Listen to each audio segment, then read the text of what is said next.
పందిరి ఓలే మస్క సీకటిలో వెన్నెల ఓలే నీ పాదం మీద పుట్టుమచ్చనై చెల్లెమ్మా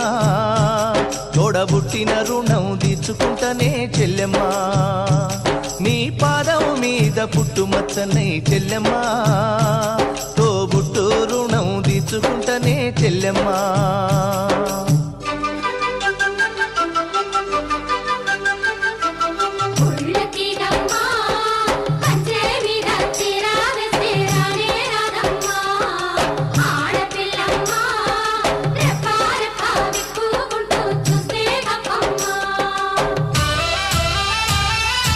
పెద్ద మనిషివై పూసిన నుండే ఆడపిల్లపై ఆంక్షలు ఎన్నో